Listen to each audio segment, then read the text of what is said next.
Hey everybody, it's Mesmer Heart here, coming to you live again for the first time in a very long time, and I do apologize. It has been a very stressful and very hectic last 4 weeks. My heart has not really been in doing a lot of videos. Um, I do apologize for that. I know I'm constantly getting texts and messages and Twitter messages about being a part of the community, so I feel like I really want to and need to give back a little bit more than I have been lately, so for that I do apologize. Um, it has been a very, very difficult 4 weeks, actually closer to 3 months, but especially the last 4 weeks have been very, very difficult. Um, the first thing I want to do is I want to give everyone an update on my site and my health and my surgery that I had back in early May. Uh, the good news is my right eye that I didn't have surgery on this time around is actually working a lot better. I don't have full range of vision in my right eye, but what I'm able to see it is clear, pretty much, and I am functional. I can see out of that right eye, and it is all I have right now. Because the bad news is, going on 3 months after my surgery, my left eye has not opened up at all yet. The eye is open, but there's no sight in it. Will I ever get sight back in my left eye? I honestly don't know. It is difficult, but the worst case scenario going into surgery was that I was going to be in the dark, that I was not going to be able to see at all. That did not happen, so success. I'm still able to function. I do ask for a lot of assistance. My family and my best friends and whatnot, they're all a part of my recovery, and for that, I'm eternally grateful and eternally thankful. And that doesn't mean exactly just the people closest to me here, but I mean all around the country, all around the world, the people that have been very good to me. I thank you for everything you've ever done. I did mention that it's been a long 4 weeks. It's not something I want to talk about here. It is just too difficult to really discuss it at this moment. I don't know if I'm ever really going to talk about it much, but suffice to say that the things I do now, especially the last few weeks, it's just like going through the motions. I had a major tragedy happen, and I have to wake up every morning and go to bed every night knowing that I failed and I screwed up. And for that, I'm sorry. I can never tell you how much I miss you or how sorry I am for everything that happened. I do take the blame for it, but life goes on. Like I said, I have to wake up every morning and go to bed every night knowing that you're not there. And I miss you terribly. And I love you. Wherever you may be, just know that I love you. I do want to talk about a lot of Magic the Gathering, and that's mostly what this video is going to be. So, the first thing is, since the last video, multiple sets have come out. We've had War of the Spark, we've had Modern Horizons, Core 2020, Gideon's Spellbook, and now we're on the precipice of Commander 2019 and Throne of Eldraine. Lots of interesting stuff going on, but I want to first give you my thoughts, starting backwards from War of the Spark. I was able to purchase a bundle, more likely one of my last bundles, and a pre-release pack. I don't buy a ton of product anymore, especially sealed product, because I have such a huge collection now, and most of it is bulk. I'm working on creating a nice trade binder, and it's coming along slowly, but I just know I have a ton of bulk, and it's nothing I want to build on. I want to kind of lessen my collection, especially since I don't play nearly as much. But what I have, I'm proud of, and I'm glad it's there. Um, I enjoyed War of the Spark. I think that they put way too many planeswalkers in the set. It just doesn't feel right to have a planeswalker in every pack. Having, I believe the final number was something of 38 planeswalkers, 36 in the set, buy a box plus um, another one. I'm not exactly sure, but I think 38 planeswalkers altogether, 39. I'm not sure the final number, but that's way too many. I have heard multiple people talk about losing the specialness of the planeswalkers, and I completely agree. They should be something that, when you pull one, it's like, oh, yes, I got this planeswalker. I'm so excited. Even if it's not a color you play or someone you're not excited about, you know that you popped value, you popped excitement whenever you get a planeswalker.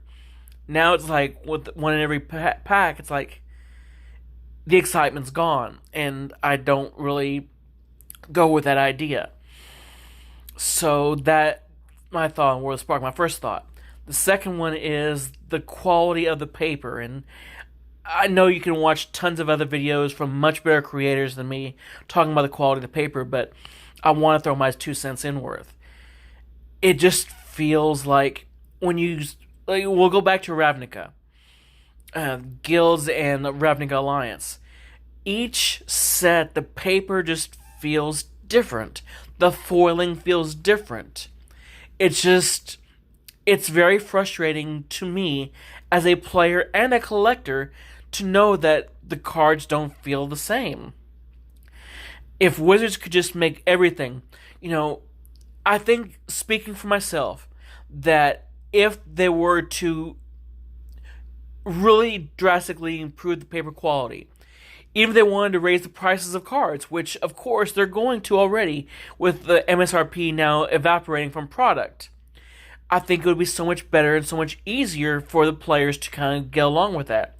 It reduces the ability to counterfeit or proxy or whatever else.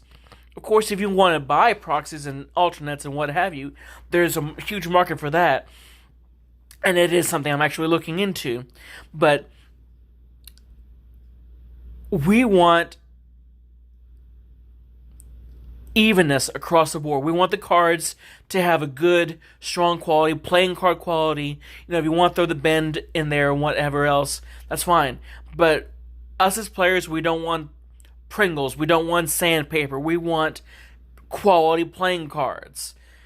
That's all we've ever wanted. In my personal opinion, the foiling from stuff like From the Vault and the spell books, the true foiling, the premium foiling, I know it causes the cards to bend and whatnot, but if you can improve that and put that in the cards as standard foiling, I think it would be just amazing. Again, that's my opinion. And yeah, you're going to increase the cost of your product. That's fine. I don't mind spending, let's say, $5 a pack instead of 3 for $10, or $4.50 or $4 a pack. If the quality of the paper is going to be good, the foiling is going to be good. If there's going to be excitement in the pack. I'm one of those that, especially lately, that I'll go in and I'll look at all the cards in the set. I'm like, okay, I see a common. Like, I will use a true example coming up. Oh, in fact, I'll use it from War of the Spark. Heartfire. It is a common. And I've looked at the card. It's not incredibly powerful, but I fell in love with it. So what did I do? I went out and got me a playset of foils. Why? Because I just liked it, and that's what I wanted. I did the same thing for Core 2020 with Disenchant. The new artwork was brilliant and gorgeous, so I got me a playset of foil, playset regular. I'm just going to do that. I had no problem with that. If it's a card I want, I'm going to go out and I'm going to shop and I'm going to get me a good deal on those cards. Because I am not just a player, I am a collector. That, to me, is my choice. And I'm not going to go out and spend good money on cards if they're going to be low quality. That's just not something I want. I want something I can put in my hand and just be in awe of. Something I really haven't mentioned before. One of my most treasured cards that I have owned ever. It is a foil Quicksilver Dragon. It is not a powerful card by all imagination. It's not really great, but for some reason, that is one of my favorite cards of all time. Because the foil just popped. The artwork is gorgeous. And I'm a collector of dragons, so I have no problem with that. The card is next to worthless as compared to some of the cards I own, but it is easily one of my most precious cards. Another card that I loved for another reason was my From the Vault Nicol Bolas. All hail Nicol Bolas, Grixis life. I remember the moment I bought it. I had just started a brand new job after really having struggled working for a while. And I was on eBay during a break, and I saw From the Vault Bolas on eBay. And it was less than other Bolases I had seen, because at that point, Bolas was in the $60 range. I'm like, okay, this is interesting. And he had, or best offer. So I lowballed him at 25. And he came back with, I believe, 35. I'm like, I cannot believe what's happening. I'm going to get me a Bolas. And the next offer was $30, and I sent him a message saying, I think we can make a deal. He accepted the deal. And I got me a gorgeous From the Vault Bolas. Actually, he was my commander for the longest time in my Dragon King deck. Until recently when I changed, and I'll talk about that later. But it was just one of the most stunning purchases I had made. Excuse me, I'm sorry. Until recently, Masters 25, when they reprinted him with the same art, and the price plummeted. Am I mad the price plummeted? Yes. As a collector, yes, I'm mad that it is.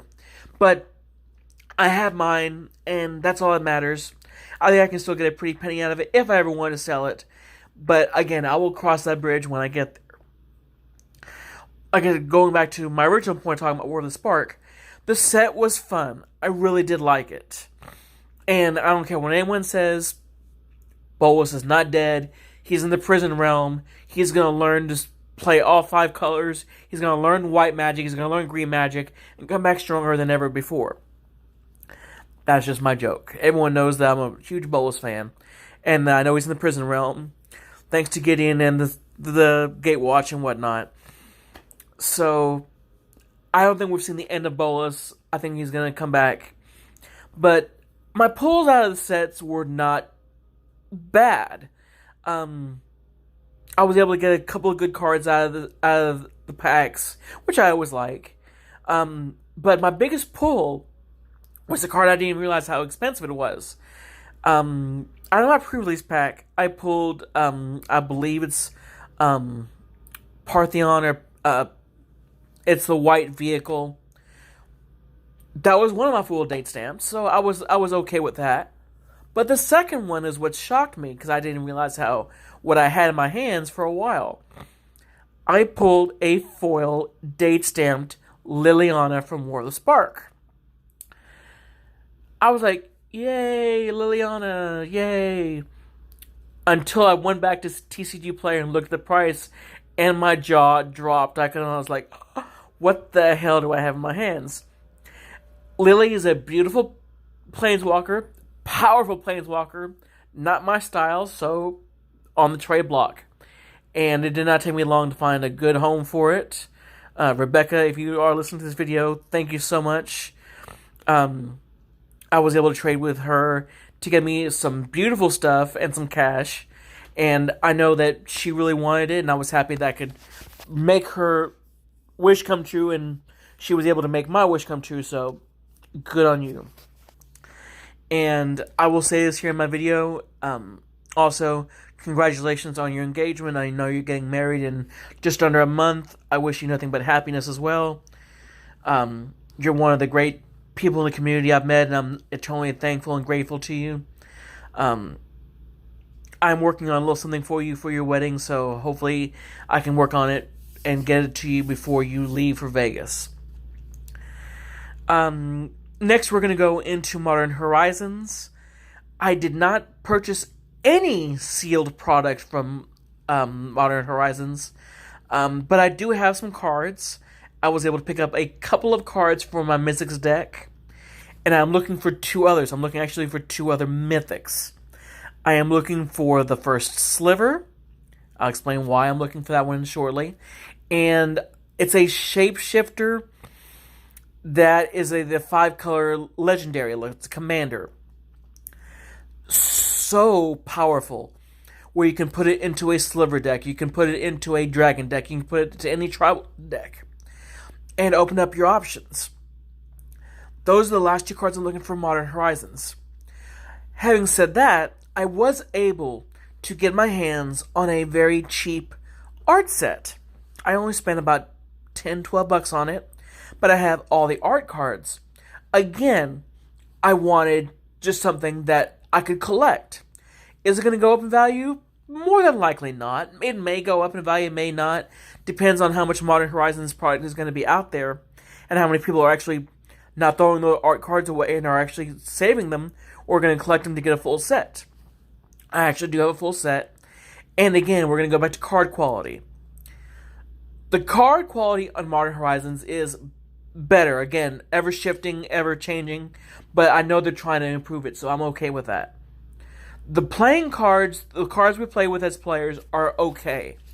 The card quality for the art cards, however, it is so flimsy and it feels like they're on just regular paper. Again, I think this is a missed opportunity by Wizards of the Coast. There are going to be dorks like me who want to collect art. You know, you even have them in your own ranks with people like, Wedge and the Manosaurus and whatnot that want to collect art. Of course, they're dealing with our money. That's another story altogether. But, if I'm going to spend money on something I want it to be top quality. The paper quality on this set on the art set is just not what I was hoping for. And I'm very disappointed in that.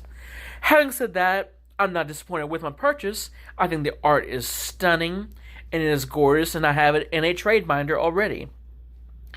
So that's it from Modern Horizons. Now we're going to go to Core 2020. I bought a bundle, and it's going to be more likely my last bundle, and Deck Builder's Toolkit. Why do I buy a Deck Builder's Toolkit?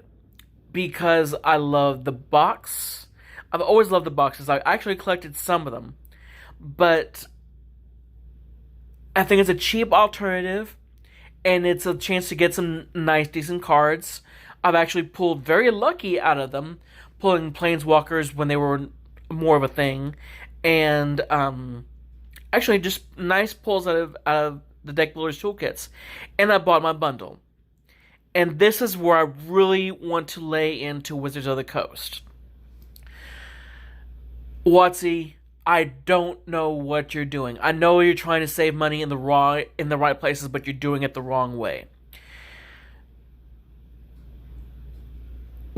Magic the Gathering is a trading card game. I completely get that. It's not a collectible card game. Still, I do not know why you would want to let go of the player's guide. That was something I looked forward to in every bundle. When I talked about War of the Spark May being one of my last bundles, that's more likely going to be the case, because if the player's guide is no longer in the bundle, the value to me just plummets, because that's the biggest part of the value is the player's guide. I know you get your 10 packs. I know you get foil basic lands. I know you get a special alternate art card. It's rare. That's all fine and dandy. Oh, and I'm sorry, the now oversized die. Again, with someone with vision impaired like me, that would be positive, but it's still, unless you're going to make contrasting colors like black on white, white on black, bright blue on red, something with two contrasting colors, it's not going to do me any good. It's just collecting fodder. I appreciate the notion, but you're doing it wrong, WotC. Please bring back the player's guide. I know, and again, it goes back to collecting. You have collectors in your midst, WotC. You know that. I know that. The community knows it. I don't know why you throw shade at us by doing things like this. I collected the player's guide. I have been playing again actively since 2014, 2015. I don't remember exactly, but it's been several years since I've been playing. I think it's 2014 now that I think about it. Been playing over 5 years again. And I had, except for some water damage, I had every player's guide all the way back to Theros. Why? Because I fell in love with the player's guide. That is originally what got me back into playing Magic. I was working at Target. I don't think I've shared the story with very many people. I was working for Target, and we had some damaged product coming through, and I saw the player's guide for, I believe it was Core Set 2014. And I asked, is this going to be thrown away? And they're like, yeah. I said, can I have it? They're like, yeah, it's garbage. So I looked at it and it brought me back to the times I wanted to play Magic back in the mid-90s. For those that don't know, I used to play around the time of 4th and 5th edition with Ice Age, whatnot. So I played back then, back in Type 1, Type 2 days. And just looking at the cards and everything else just made me fall in love with Magic all over again. And when I found out my brother and my sister-in-law played, I was like, yeah, it's time to go back into playing Magic. And I don't regret that. But it's the player's guide that brought me back. And the fact that it's now gone really saddens me and upsets me. Because not only do I collect player's guides, I'm a comic book collector. I'm a magazine collector. My family calls me pack rat and a hoarder. That's fine. They can think what they want. I know what I like, and I'm going to continue getting what I want. As a collector, what my family doesn't want to admit is that collector's value that I have for some of my items has saved us in low time areas where we needed some cash and we needed some capital. So, for that, I'm thankful that I had the product. But, yeah, we are all creatures of what we build around us. I am proud to be a part of the community, the Magic the Gathering community. And that's one thing I'm going to get into next in a little bit as soon as I finish talking about product. But I'm a proud member of the community. I am proud to say the great things that are happening and the bad things that are happening. So when the companies that sell to us start changing product, changing habits, changing what have you, and making it more difficult for us, I'm going to start griping and barking a little bit louder than I normally do. So the fact that I'm more likely not going to be buying bundles anymore, it actually saddens me. What I'm more likely going to end up doing is buying a pre-release pack every set, and maybe I'm thinking if I can buy a box for under $90 when they come out, I may just buy a box because I'm gonna miss cracking packs. That's always been my thing. I love cracking packs. That's the reason I buy a bundle. And if I can do it by just buying six packs out of the pre-release, then so be it. But Wizards, you really need to change your game. Things are really getting bad. Constant fluctuation and changing your minds and changing procedures. It's really going to start wearing on the player. And having said all that, we're not going to go into Thrones of Eldraine. And I have been studying the product a little bit. My sister-in-law that I love so much, she actually um, tweeted me saying that this set was going to be up my alley. I do appreciate that notion. I think it's going to be interesting, the mix of Camelot and Grimm fairy tales. But again, Wizards is going to start changing up how they do everything. They're going to be changing up, what's going to be in the boosters, whatnot. They're going to try and make it more fun. Slow your roll and fix what needs to be fixed. Then you can start playing with stuff. Because I see that where you're going with it, you want to make it more like Force of Will and Pokemon, where there's different tiers of rarity and mythic and special rare and whatnot.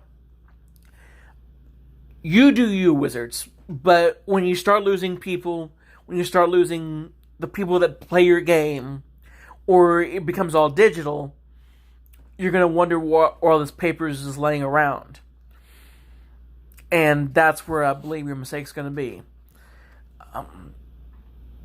You do have a very strong, diverse, massive community out there. And now I'm going to transition to my next point. The community is very diverse. It is just amazing that you can have males, females, cross-gender, gay, straight, bisexual, trisexual, whatever you have out there. My philosophy in life is whatever you choose to do, as long as you don't bring harm to yourself or anybody else, then you are free to do what you choose. As long as it's between you and a consenting adult, as long as everyone's consenting, go have a ball, go have a blast, do what you gotta do. Having said that, there is a hashtag going around that I learned about a little over a year ago. It's hashtag We Are MTG. The notion behind that is beautiful. That, we support Magic the Gathering, we support WotC and everything else. But now I've seen that the people that use that hashtag, they're very secluded. They want only what they want. They want only what they like. And anyone who doesn't share their views are reprimanded, excluded, ridiculed, just shunned out of the community. And that is wrong. I joined the online community, I want to say now it's about 3 years ago. And there are a list of people that I'm a part of their community and they're a part of my community. And I want to just say and take the time right now to send thanks to these people. If I forget your name, please forgive me. But there's about a list of 15 people I want to mention. First one is Jeremy Hambley at The Quartering, formerly Unsleeved Media. He is the one that got me into the community, and I'm eternally thankful for him. People like Jeremy, people like Trashfire, Gulf Coast Monkey, Shan Judo, Vera Dark, Cinder Shadow, MTG Lion, Desolator Magic, Jay the Filthy Casual, Rebecca Heinrich. I know I'm forgetting tons of names here, and please forgive me. It's these kind of people that do not kiss WotC's ass, that do not kiss Wizards of the Coast ass, Magic the Gathering. They will say, look, if you do great, we're going to be there and we're going to be excited for your product. If you do shitty, we're going to tell you what you're doing shitty and we want you to fix it. Not because we are down on your community, not because we're down on your product, or not down on you as a company. We're down on you because you're not taking your fan base properly. Now, if our words don't mean a thing to you, then by all means, that's fine. We don't have to buy your product. you can already hear in my voice that I'm buying less and less. I'm going to the secondary market buying the cards I want, the singles and everything else. So you are slowly losing your proper fan base.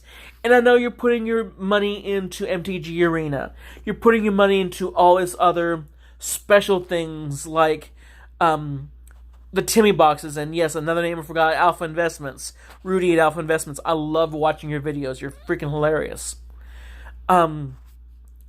You are losing your fan base. These mythic boxes with special promos and everything else that cost an arm and a leg and a couple of thighs. It is just amazing that you continue selling this product, and you sell it. That's the thing. It sells. But you're not selling to people that are going to crack it, admire it, love it, play with it, enjoy it. You're selling to people that are going to invest in it just to resell it. And I know you don't care who buys your product as long as it gets sold. That's completely fine. But there are people that would love your product. You've heard me mention several times already in this video, I am a collector. I love collecting dragons. I love collecting the special premium foils. In fact, before I jump into the community, I want to discuss this. I am about a week out from finally purchasing a unopened box of From the Vault dragons. This is something I fell in love with when I first came out back to playing Magic. I thought it was gorgeous. And I never thought I was going to be able to afford it. Because at that point I was very financially strapped. Now that I've got money coming in, I am excited that I'm going to actually own the From the Vault box. And what am I going to do? I'm going to crack that fucker up. Because I want to touch the cards. I want to feel the cards. I want to play with the cards. I want to hang up the poster in my room. I want to look at that special From the Vault Dragons die. I want to admire and enjoy these cards. Why? Because I enjoy the product. And the next after that, and then the month following, I am planning on buying Premium Deck Slivers deck. These are two of the biggest Magic purchases I have ever made. Why? Because one, I've got the money and I want that product. Two, I don't plan on reselling it. This is something for me. This is something that I can enjoy. And if Joe Schmo down the street saying, why are you wasting your money on that? It's not his money I'm wasting. It's my money. Money I worked hard for through my careers. Money I earned. So, am I doing harm to anyone by purchasing the product? No!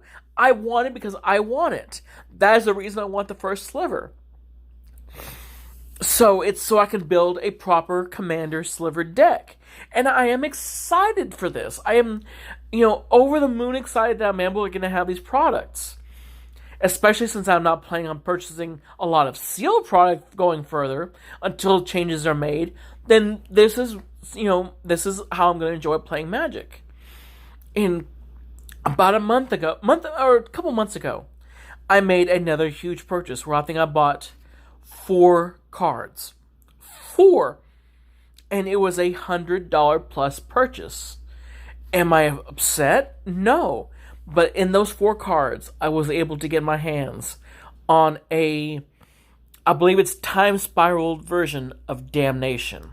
I was able to buy an original dark version of Maze of Ith.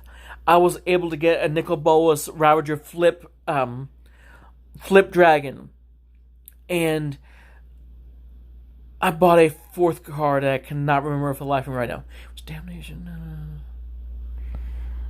Whatever the 4th card is, if I remember, I'll share it with you later. But cards that I really wanted to get my hands on, that I was excited. They're now as part of my collection. Again, I use the word collection because I am a collector. Am I going to play with these cards? Hell yes, I'm going to play with these cards. I'm just waiting to put them in decks. But this is something that I want to do. And if you listen, the card quality from a lot of these older cards, they're better. They're clean. They're beautiful, beautiful cards. And I'm so happy to have them. So, you know, I don't want anyone looking down at me and say, oh no, you're buying all these older cards. Standard is what you should be playing or modern. Why? I did the tournament scene back in the 90s. It's nothing I want to do anymore. And it's, that card's banned, that card's restricted, or, you can only play with. I don't want to listen to rules. I have used this phrase over and over again, and I will continue this phrase. Everything is legal at the kitchen table. So if I want to spend my money on buying Chinese proxies, if I want my Searchlands, if I want my Moxes, if I want Power 9, if I want all these beautiful cards, and I know they're not real, fine. Am I going to sell them as real? No. I want them just because I want them. And that is what WotC is really losing at. Do I want to spend $250 on buying a Mythic box? No. Do I want some of the special promos that you have on there? Yes. But I'm not going to put the money in their pockets. I'm going to find people that are going to try the market and try and sell them for whatever they feel they can get their hands on and go from there. They have that right. I have that right. So as long as we're all honest people, that's fine. But going back to the tag of We Are MTG, if you see me tweet, if you see me in the chats, I never use that hashtag. I use the hashtag We Are Community. Because community is all inclusive. We are all allowed to have our own opinion. And we share our opinions, and we are able to discuss our opinions without getting upset, or without cussing, or without being upset or rude or angry or nasty or what have you. There are tons of people in the community that have different political views than I do, that have different religious views, different psychological views, and that's fine. Do they want to talk about Magic? I'll be happy to talk Magic with them all day long. Do they want to talk about, their support or their bias for or against President Trump? Fine, you can talk about that. I'm not going to listen, and if you're going to get hateful, I'm really not going to listen. So, but you have your right to your opinion. I may not agree with everything that even these content creators, and two people I forgot to mention, or a few people I forgot to mention now, Asfara, Grim Monolith, Grizzly Man, all part of Very Dark Titan Enterprises, all part of the community, part of the Titans Roundtable. These are all wonderful people. They don't all share the same views I have. But again, if we're going to talk about Magic, I'll throw my 2 cents in worth. If you don't care about my opinion, either ignore it or just say, you're not right and we're not going to even discuss it. That's fine. YouTube has an on and off button just like everyone else, and I can always leave whatever stream I'm on, whatever video I'm watching. I can like it, dislike it, what have you. I can ignore it.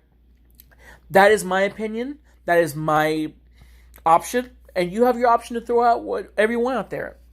YouTube recently, I believe it was late March, early April, they shut down small content creators like myself. I think I have less than 40 subscribers, which is fine. If I get more subscribers out of this video, great. If I get less subscribers, I'm going to miss you. Vaya con Dios. Have a great life. But I don't make my content just for me or just for people that agree with me. I want opinions. I want to know what you think. If I'm doing a great job, by all means, tell me, Mez, I love your stuff. I'm glad you're part of the community. If you don't like it, Mez, shut up about this. We don't want to hear about it anymore. And I'll take every consideration, every message I get. Always, um, I will always respond. I don't get a ton of comments on my stuff. I don't get a ton of comments on my Twitter, but I always try and make people smile. I always try to make people laugh. I always try to make people think. That's always what I'm about. And I'm looking at the timer on this, and I am so sorry. It's going to be about a close to an hour video, but I want to make sure that my opinion comes out here.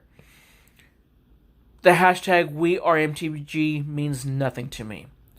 That's why I always put out the hashtag We Are Community. Because everyone I have mentioned on this video, I am proud to call friend, I am proud to call family, I am proud to call them fellow contributors. You continue doing exactly what you're doing, because what you're doing is amazing, what you're doing is awesome, and I love it. I love the fact that we can all come together and enjoy each other, spend time with each other. The geek community. And I am proud to say I am a geek. I have been a geek all my life. I will be a geek till the day I die. And I am so okay with that. I love it. I don't want anyone out there to think that what they do is wrong, that what they do is not socially acceptable. If you want to play Dungeons and Dragons, if you want to play role-playing games, if you want to play Magic the Gathering and play Pokemon, whatever you want to do, if you think you're a geek, by all means, fly your geek banner proud. That's what we're here for, because together we are community. I want that hashtag out there because it is so important to me. We are not just MTG. We are not just D&D. We are not just Force of Will. We are not just the labels we put on this. We are community. We are together. Also, Hydroid. We will always share what we love with the people that we care about. And I hope to God that everyone who listens to this video, if you listened all the way to the end, close to 50 minutes, I want to say thank you, I love you, I respect you, and I appreciate you from the very bottom of my heart. Because I know I rant and I rave and I talk a lot, and I've had all this inside of me for the longest time. And I've wanted to get this out. Partly because I deal with so much alone. I stay in my four walls so much through the day. And I watch videos. I watch Hulu. I don't even own a TV right now because of disasters. But I have the community with me. I have all of you with me. And that gives me strength. That gives me courage. That gives me the knowledge and the strength to keep going and giving back to the community that I love. I will continue to do so. I am excited about sharing more with you, but I needed to get all this out and get this all off my chest. Never forget that no matter what happens, together we are community.